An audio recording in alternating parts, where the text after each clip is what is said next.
All right, hello AP Calculus BC. This is a video on the second half of 5.3 notes.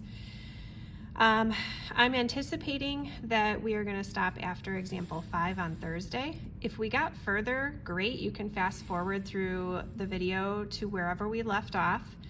But for now, I'm going to start with example 6.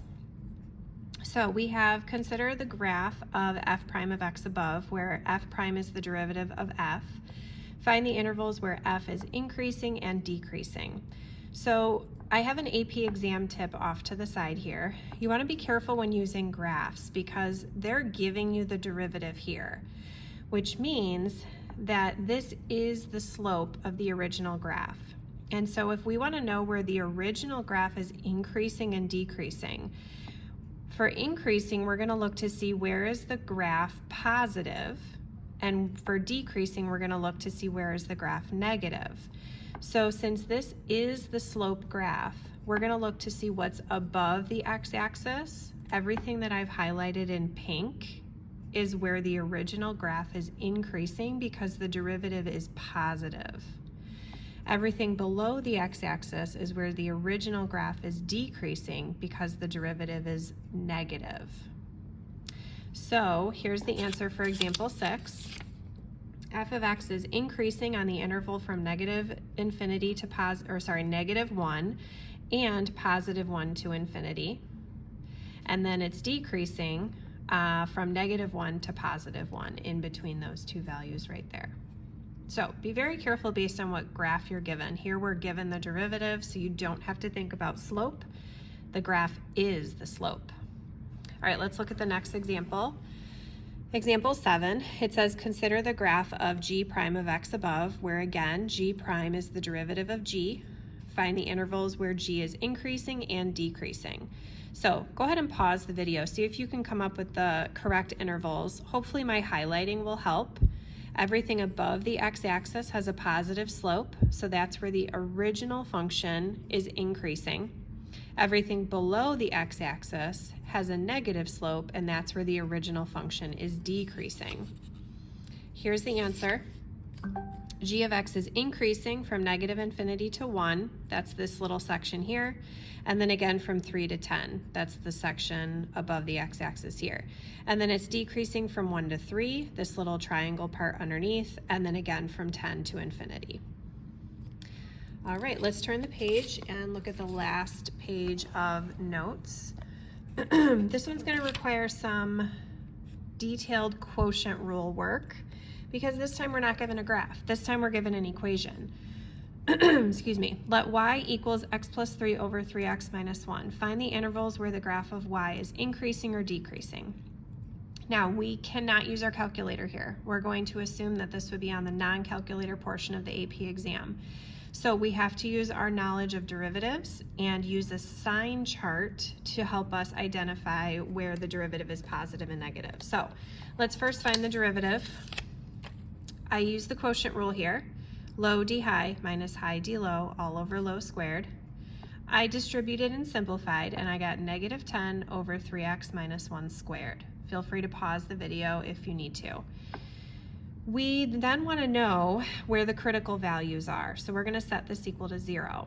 Setting the numerator equal to 0 does not matter. Setting the denominator equal to 0 tells us that there's a critical value at x equals 1/3. Now, if you look at the original function, we should hopefully recognize that that's going to be a discontinuity. There's going to be an asymptote at x equals 1/3. So now what we want to do is make our sign chart. And so we're going to put our 1/3 on our sign chart. Notice I put UND for undefined. And we want to test values to the left of 1/3 and to the right of 1/3. I chose y prime of 0 to be to the left. And so if I substitute 0 into my derivative over here, that got me a negative value.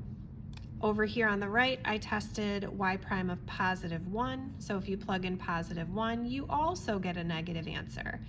Now, you're not going to say, however, that the function is decreasing on all real numbers because there's an asymptote here. So we have to specify, and we're going to stop and cut those intervals off where that asymptote lies.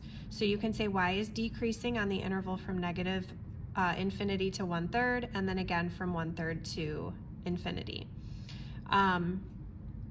Because there's an asymptote here, I'm not using a closed interval. So be careful with closed versus open at that point. And then I just put a note here. Since there is a discontinuity at x equals 1/3, the intervals must stay separated. You cannot merge them together. All right, let's look at example 9. The graph of the twice differentiable function p of x is shown above. First of all, it says find the intervals where p is increasing and decreasing. So I'm going to actually put a different colored graph in front of the camera here. We want to know where the original graph, which is given here, where is the original p graph increasing and decreasing. So increasing I put in orange, and decreasing I put in green, okay?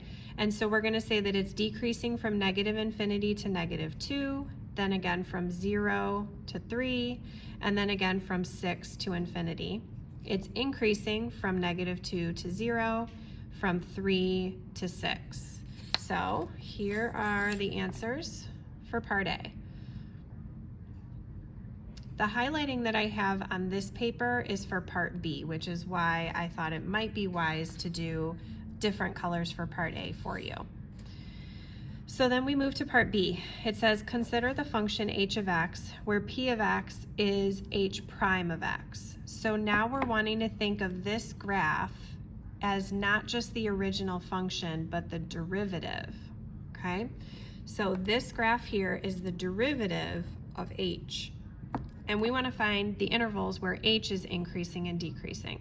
So now since this is a derivative graph, I highlighted everything above the x-axis, so that's sort of my cutoff point. This here, all the pink areas, is where the original graph is increasing, and the blue areas under the x-axis is where the original function is decreasing. So here are the intervals. Increasing from negative infinity to -3, also from -1 to 1, and then again from 5 to 7. We are then decreasing everywhere you see the blue, so -3 to -1, 1 to 5, and 7 to infinity. So sometimes it's helpful to use the different colors. This is the original graph where it's increasing and decreasing. This is the derivative graph where the original graph would be increasing and decreasing.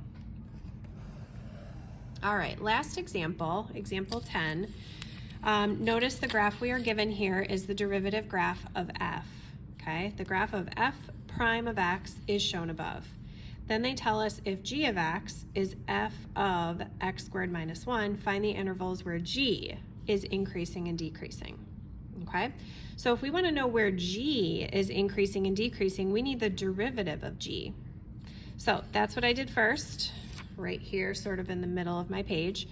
I found g prime of x. Remember, we do need to use the chain rule. So the derivative of the outer function, which is f, keep the inner function the same, times the derivative of the inner function. Now, this is a factor times another factor, and we want to set that equal to 0 to find the critical values. So I branched off. If I set this equal to 0, I end up throwing it in the trash, because look at my graph up here. F prime is entirely above the x-axis. It's never going to equal 0, so that gets thrown in the trash. This part clearly then is where x equals 0, and that's our only critical value. Now we're going to create a sign chart with that critical value. Here's my critical value of 0, and I want to test a point to the left and a point to the right. So I tested f prime of -1. And so if I take f prime of -1, g prime of -1, I've got it down here. G prime of -1 is where I'm going to take -1 and substitute it into this function here. So I've got all my work down here. It's a little bit detailed, but overall we end up with a negative result, so I put minus here. And then on the right-hand side, I tested +1, so g prime of +1. Again, it's a little bit detailed, but it's a positive times a positive, which results in a positive.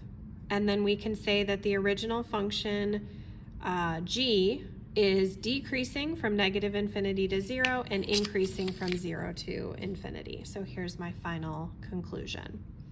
So that one was a little bit different with a composition function. All right, and that is 5.3, increasing and decreasing intervals.